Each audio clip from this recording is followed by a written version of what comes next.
6, 5, 4, 3, 2. My fellow Americans, this is the 34th time I'll speak to you from the Oval Office, and the last. We've been together 8 years now, and soon it'll be time for me to go. But before I do, I wanted to share some thoughts, some of which I've been saving for a long time. It's been the honor of my life to be your president. So many of you have written the past few weeks to say thanks, but I could say as much to you. Nancy and I are grateful for the opportunity you gave us to serve. One of the things about the presidency is that you're always somewhat apart.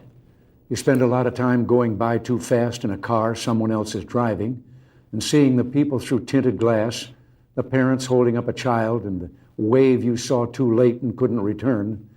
And so many times I wanted to stop and reach out from behind the glass and connect. Well, maybe I can do a little of that tonight.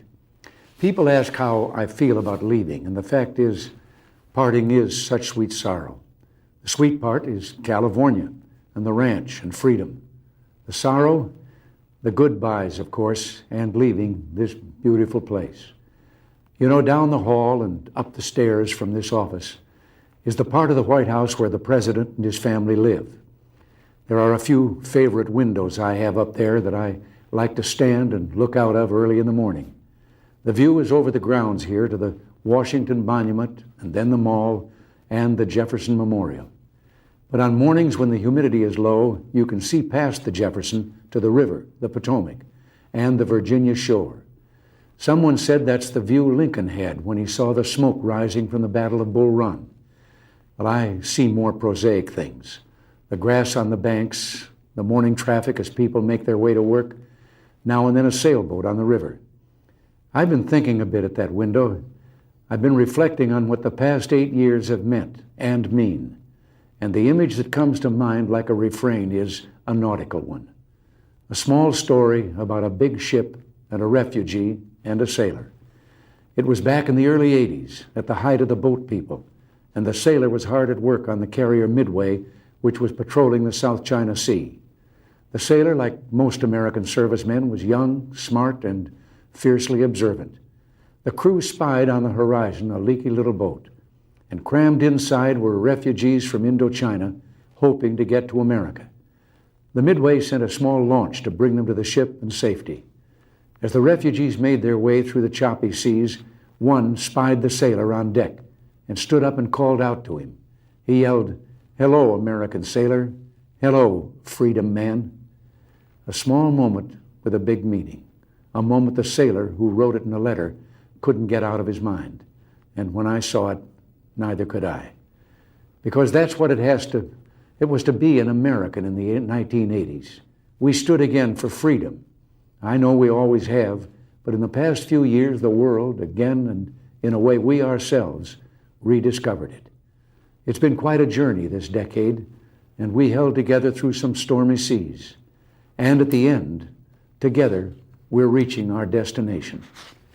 The fact is, from Grenada to the Washington and Moscow summits, from the recession of 81 to 82 to the expansion that began in late 82 and continues to this day, we've made a difference. The way I see it, there were two great triumphs, two things that I'm proudest of. One is the economic recovery in which the people of America created and filled 19 million new jobs. The other is the recovery of our morale.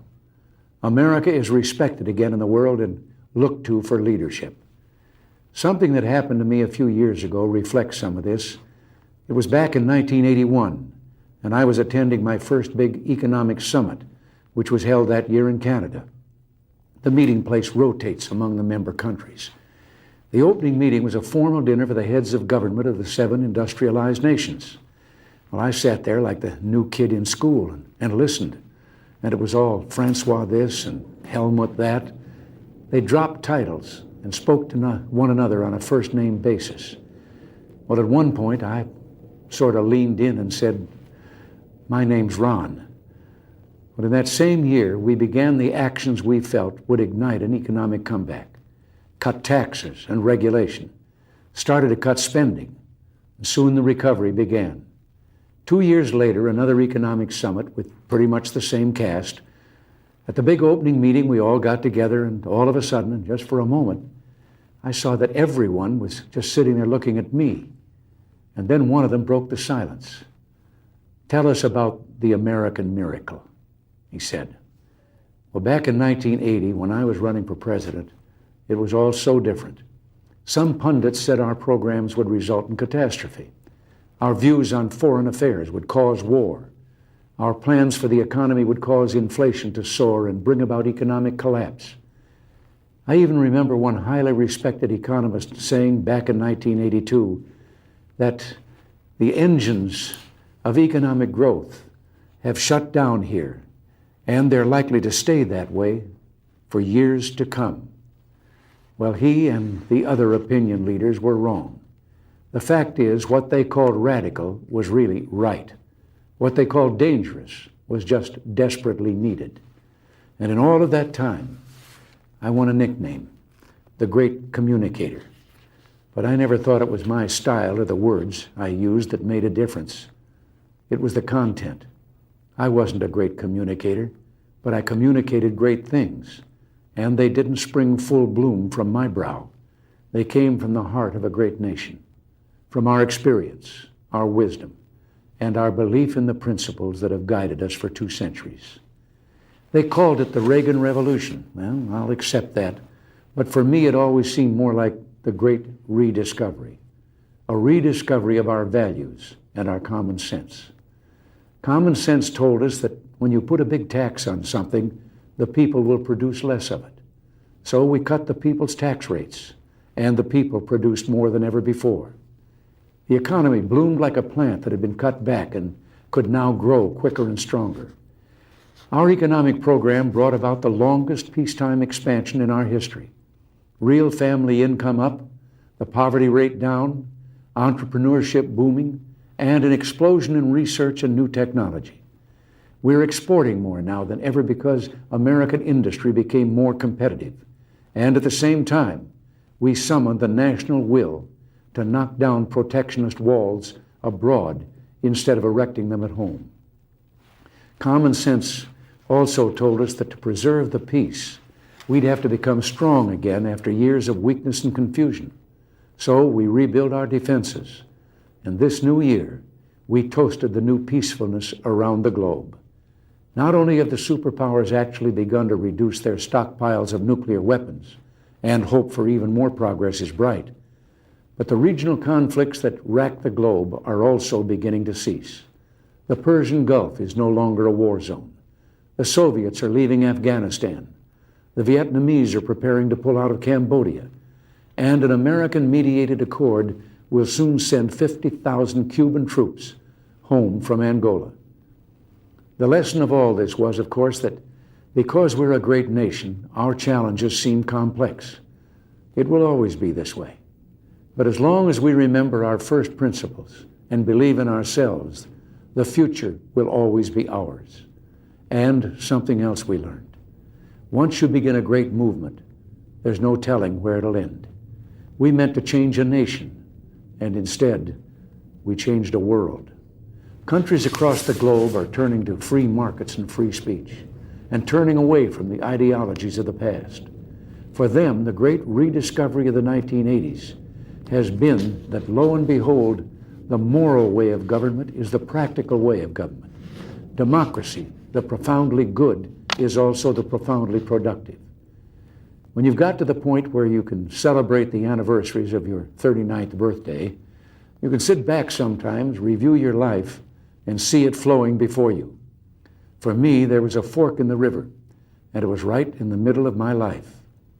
I never meant to go into politics. It wasn't my intention when I was young. But I was raised to believe you had to pay your way for the blessings bestowed on you. I was happy with my career in the entertainment world, but I ultimately went into politics because I wanted to protect something precious. Ours was the first revolution in the history of mankind that truly reversed the course of government, and with 3 little words: we the people. We the people tell the government what to do. It doesn't tell us. We the people are the driver. The government is the car, and we decide where it should go and by what route and how fast. Almost all the world's constitutions are documents in which governments tell the people what their privileges are. Our Constitution is a document in which we, the people, tell the government what it is allowed to do. We, the people, are free. This belief has been the underlying basis for everything I've tried to do these past 8 years. But back in the 1960s, when I began, it seemed to me that we'd begun reversing the order of things, that through more and more rules and regulations and confiscatory taxes, the government was taking more of our money, more of our options, and more of our freedom. I went into politics in part to put up my hand and say, stop. I was a citizen politician, and it seemed the right thing for a citizen to do. I think we have stopped a lot of what needed stopping, and I hope we have once again reminded people that man is not free unless government is limited. There's a clear cause and effect here that is as neat and predictable as a law of physics. As government expands, liberty contracts.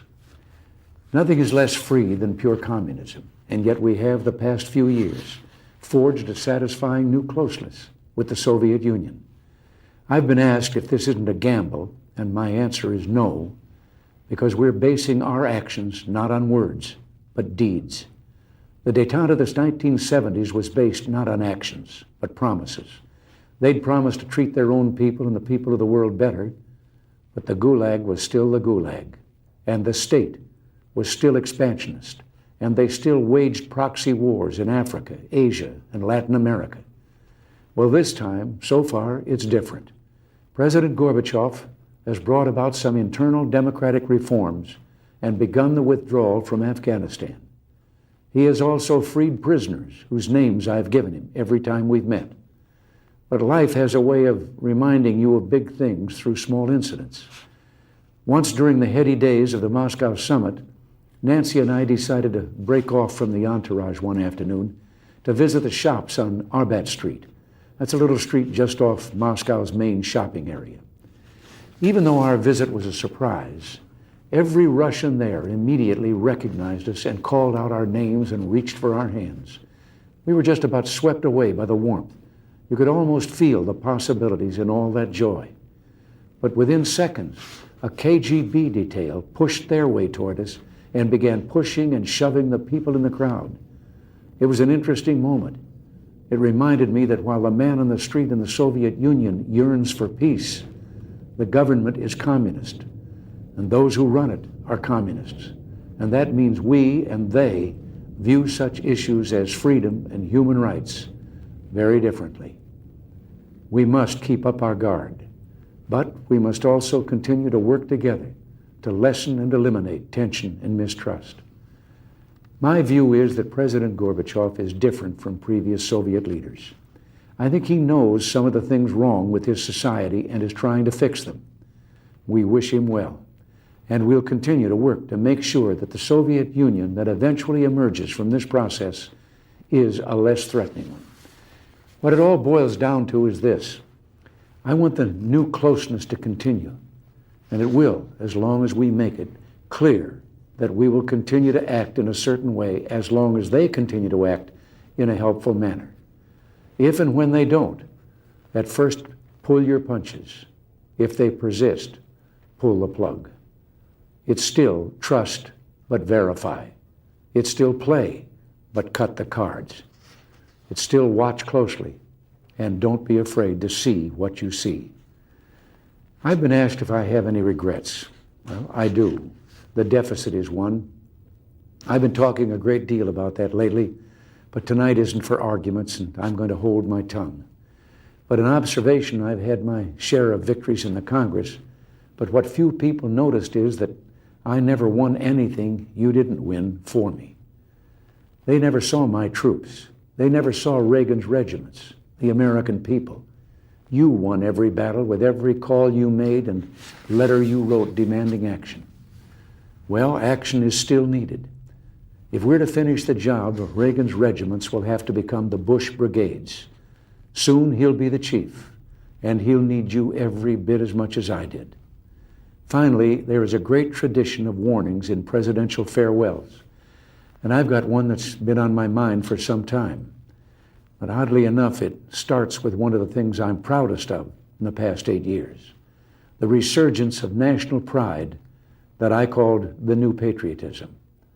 This national feeling is good, but it won't count for much, and it won't last unless it's grounded in thoughtfulness and knowledge.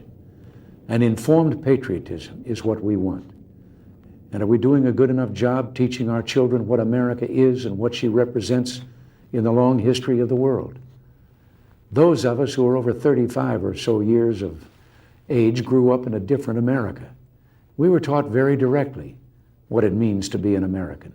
And we absorbed almost in the air a love of country and an appreciation of its institutions. If you didn't get these things from your family, you got them from the neighborhood, from the father down the street who fought in Korea, or the family who lost someone at Anzio. Or you could get a sense of patriotism from school.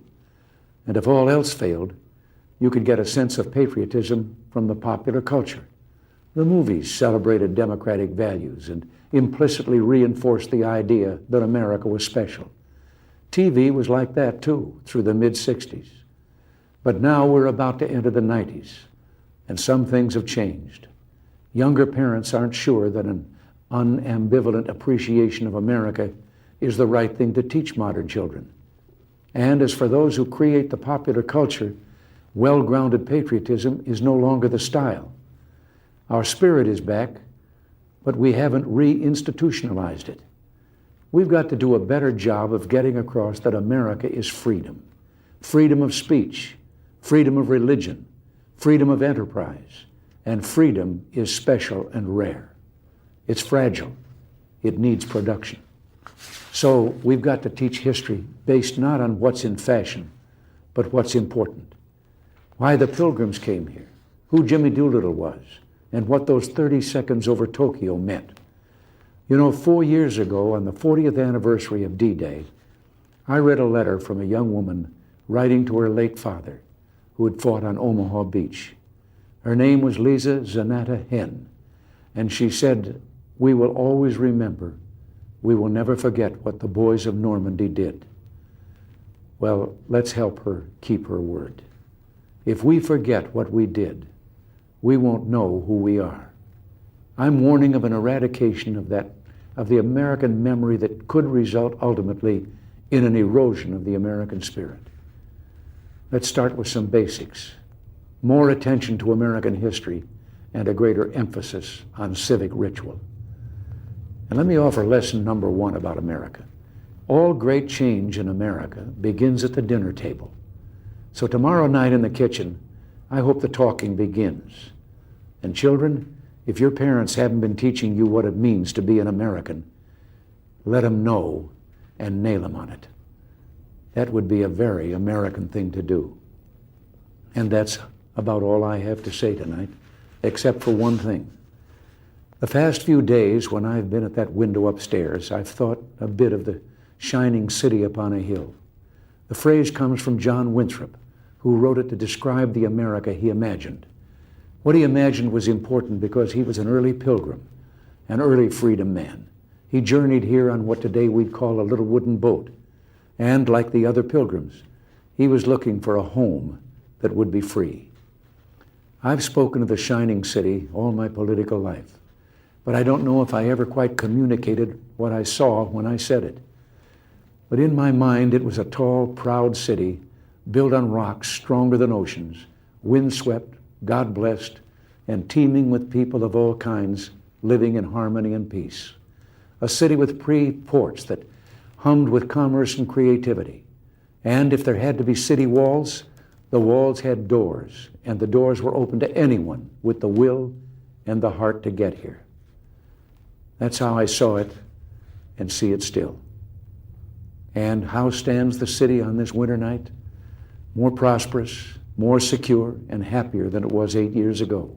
But more than that, after 200 years, 2 centuries, she still stands strong and true on the granite ridge, and her glow is held steady no matter what storm.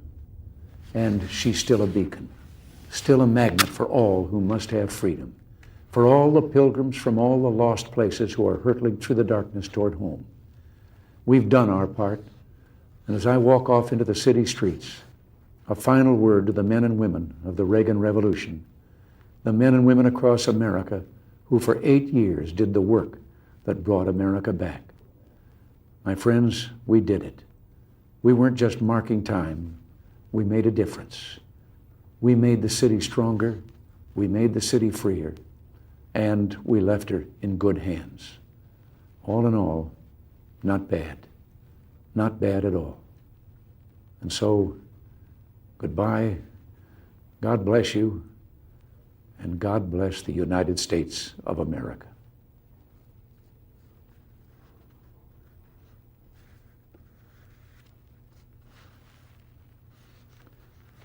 If I can